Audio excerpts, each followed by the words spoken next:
जी कैसे सारे। I hope you are healthy, hope you are fine. सारे ऐसे ही रहिए, ठीक रहिए, मस्त रहिए। और जो ठीक नहीं है भैया, रिकवर फास्ट। पेपर आ रहे हैं सिर पे, बंद होंगे स्कूल, कोई दिक्कत नहीं। सर्दियों की छुट्टियां हैं तो नहीं रहेंगी, पढ़ाई हमारा मेन फोकस है। So welcome everybody to elite students club. आज हम जो नाइन्थ क्लास की जो वीडियो आई है वो चैप्टर 5 को कंटिन्यू करते हुए है। So it might be the last second last video.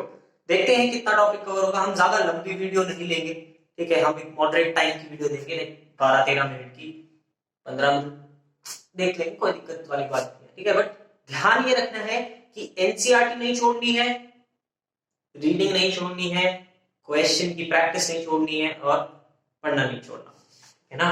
So continue the topic, the fundamental unit of life. अब देखो, हम ये चैप्टर पढ़ चुकी हैं, जो नहीं देखी है जिन्होंने वीडियोस, वो देखिए, ठीक है। यहाँ पे ऑप्शन आ रहा होगा, यहाँ आएगा, यहाँ आएगा, नहीं यही आएगा, हाँ यहाँ एक ऑप्शन आ जाएगा, पूरी प्लेलिस्ट आ जाएगी आपके लिए, एक वीडियो सिंगल वीडियो आ जाएगी, कोई प्रॉब्लम नहीं। Just to get it, just watch it, ताकि आपको आगे की चीज समझ में आए। If you are new here, so welcome. तो यहाँ पे आज जो हमारी वीडियो रहेगी उसमें हम बात करेंगे सेल ऑर्गेनल्स के बारे में, ठीक है ना। देखो भाई, हम वीडियो ज्यादा डेप्थ में नहीं लेके जाते, ठीक है ना। आपको रीड करना पड़ेगा, you have to read the details in your book, ठीक है ना। हम बुक नहीं रीड करवा सकते ना, यहाँ पे आपको बुक करनी पड़ेगी। सो कंटिन्यूइंग इट, सबसे पहले हम जो करने वाले हैं वो है माइटोकॉन्ड्रिया। माइटोकॉन्ड्रिया क्या होता है? हम कॉमन लैंग्वेज में कह देते हैं it is the power house of the cell. हाँ जी, it is called the power house of the cell. इसको पावर हाउस किस लिए कहा? क्योंकि इट जनरेट्स एनर्जी, ठीक है। क्या कहते हैं, क्या जनरेट करता है ये एनर्जी जनरेट करता है, क्लियर है ना। एंड एनर्जी जो बनती है, दैट उसकी यूनिट होती है एटीपी, एडिनोसाइन ट्राइफॉस्फेट, ठीक है ना। ये इसको जनरेट करता है, कोई दिक्कत नहीं है इस बात से, आई डोंट थिंक किसी को प्रॉब्लम होगी। अब होता क्या है, ये आगे टूटता है एडीपी में, एडिनोसाइन डाइफॉस्फेट। यहाँ पे ट्राई है, ये डाइफॉस्फेट होता है, ठीक है ना। ये इसमें टूटता है और उसके बाद एक फॉस्फेट बचता है, वो आपकी बॉडी से एक्सक्रीट आउट हो जाता है, कोई प्रॉब्लम नहीं है यहाँ तक, ठीक है। माइटोकॉन्ड्रिया में सिर्फ इतना ही था कि एनर्जी बनाता है, एनर्जी की यूनिट क्या होती है, ATP.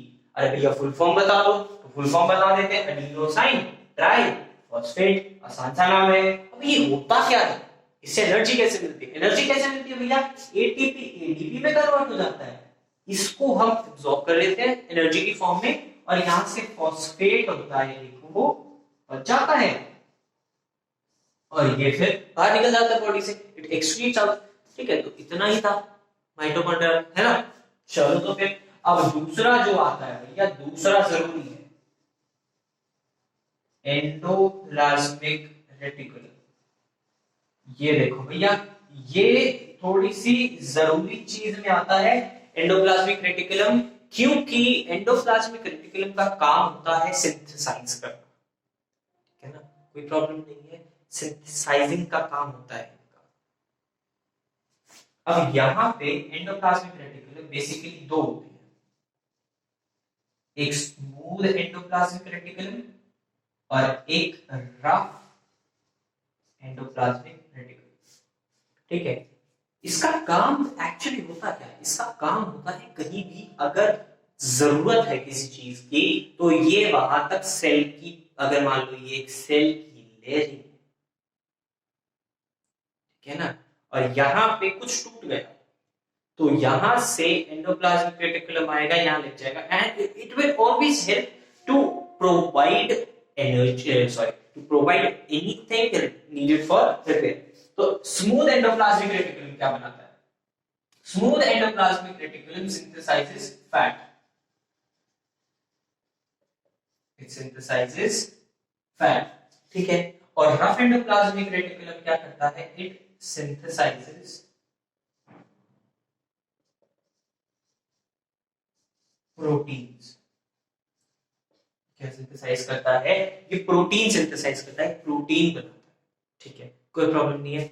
Smooth fat and rough protein, याद रखिए, ठीक है। एक छोटा सा चीट कोड हमें बताया जाता है कि भैया जहां ये आर दिख जाए ना नाम में, क्या आर स्टार्टिंग में, बाद में नहीं, माइटोकॉन्ड्रिया में भी है ये रहा, ठीक है, लास्ट में नहीं स्टार्टिंग में, जैसे इसमें स्टार्टिंग में है रेटिकुलम में, तो ये बनाएंगे प्रोटीन्स। क्या बनाएंगे, प्रोटीन्स। बट यहाँ पे फैक्ट क्या जाता है कि भाई दो होते हैं, एक स्मूथ होता है, एक रफ होता है। स्मूथ फैट बनाता है, रफ प्रोटीन बनाता है, as simple as it is. तो आप याद कीजिए, सॉरी, अरे अभी तो लिखेंगे ना, लिखो ना यार, फटाफट लिखो, चलो आगे करते हैं फिर।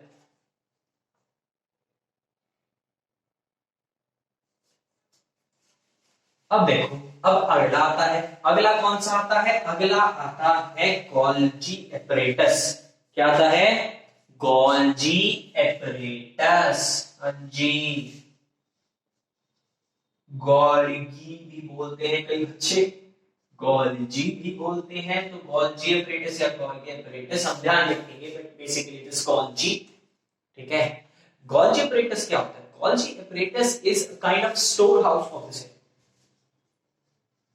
हम इसको आसान भाषा में कहेंगे store house of the cell. जैसे कि माइटोकॉन्ड्रिया पावर हाउस था, वैसे ये स्टोर हाउस है, ठीक है ना, store house of the cell. अब ये स्टोर क्या करेगा, it basically stores the food of the cell, ठीक है, and it is responsible for metabolic growth also, ठीक है। कई जगह पे ये मेटाबॉलिक वेस्ट भी स्टोर करता है, नहीं waste, sorry, this is not a point, this is not a point, आपके सिलेबस में नहीं है, ठीक है ना। ये फूड स्टोर करता है और ये रिस्पांसिबल किस लिए है, मेटाबॉलिक ग्रोथ के लिए, ये सेल की ग्रोथ के लिए रिस्पांसिबल है, ठीक है, क्योंकि जितना भी खाना बनता है, जितना भी कंज्यूमिंग फूड बनता है सेल के अंदर, वो कौन स्टोर करता है, वो स्टोर करता है ये Golgi apparatus.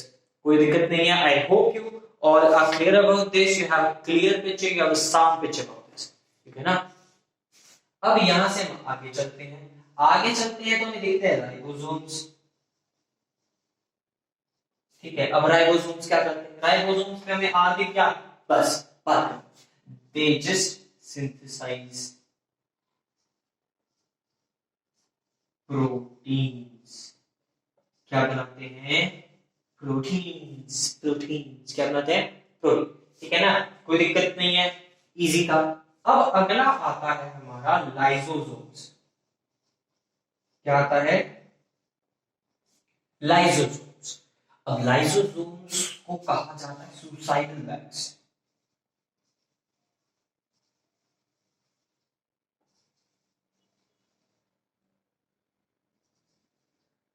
Suicidal bags of cell. अब इसको सुसाइडल बैग्स क्यों कहा जाता है, ठीक है, ध्यान देंगे, बहुत जरा कितना सा क्वेश्चन आता है, और क्यों कहा जाता है ये पूछ लिया जाता है। Why are lysosomes called suicidal bags of the cell?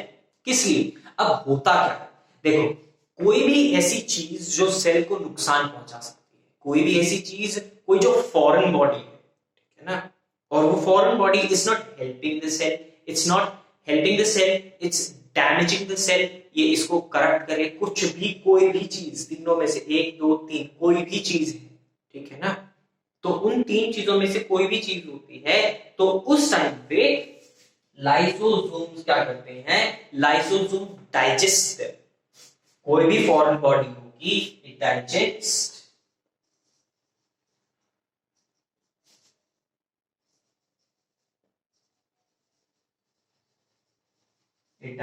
The foreign body, ठीक है। अब इस फॉरेन बॉडी को डाइजेस्ट करने के बाद क्या होता है, अब देखो, अगर तो वो सेल के अंदर रहा, तो कहीं ना कहीं नुकसान पहुंचाएगा, है ना, कहीं भी कुछ भी कहीं भी जाके कहीं ना कोई तो नुकसान पहुंचाएगा ही पहुंचाएगा।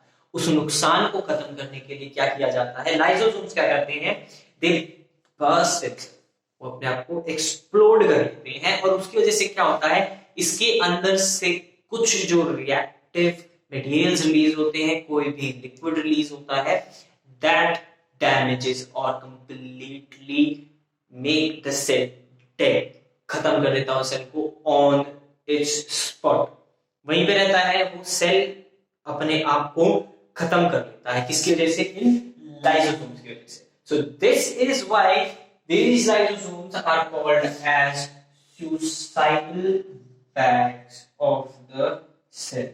देखा, गलती मिल जाती है कभी कभार, suicidal bags of bags कुछ भी हो, अरे रह जाता। ठीक है, अब देखो, अब पढ़ रहे हैं, आपको अगर किसी भी टाइप की कोई भी प्रॉब्लम है, कमेंट बॉक्स में आइए, बताइए, देखते हैं। ठीक है, just note it down and will be continuing ahead.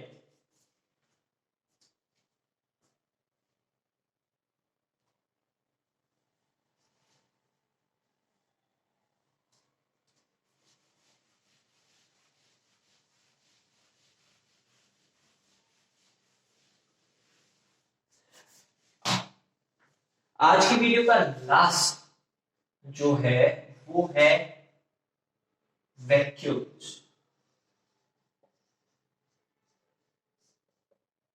अब वैक्यूल्स क्या होते हैं, वैक्यूल्स को भी स्टोर हाउस कहा जाता है, but it is store for like waste material, it stores the waste of the cell. ठीक है ना, ये वेस्ट इकट्ठा करता है। ठीक है, कोई प्रॉब्लम नहीं है यहाँ तक, आई डोंट थिंक सो किसी को कोई प्रॉब्लम आई होगी। अब ध्यान रखने वाली बात है बेटा जी, ध्यान रखने वाली बात क्या है, यहां पे हल्की सी डिफरेंशिएशन है एनिमल्स और प्लांट्स में। एनिमल्स में ना ये मैक्सिमम 30% टू 45% एरिया कवर करता है। दिस फैक्ट मे वेरी, बहुत अलग अलग जगह पे ये हो सकता है, कहीं कुछ दिया हो कहीं कुछ दिया हो। ठीक है, there is no problem. Animals में ये 30 टू 45% का स्पेस कैरी करता है। अगर ये इतना है तो मान लो इतना कुछ करके ये ऐसे गोल इतना हो सकता है। ठीक है ना, बट प्लांट्स में it covers approximately 70 to 85% of the space. Plants में ये वैक्यूल्स जो होते हैं वो 70 से 85% की जगह घेरते हैं। ठीक है ना, they carry a large area. ठीक है ना, कोई प्रॉब्लम नहीं। चलो तो फिर this was the video, thank you very much for watching. I hope आपको अच्छी लगी होगी। कोई भी प्रॉब्लम है, कोई भी इशू है, just comment me down, I make sure कि वो कमी अगले वीडियो में ना दोहराई जाए। Thank you very much. Keep loving and keep supporting.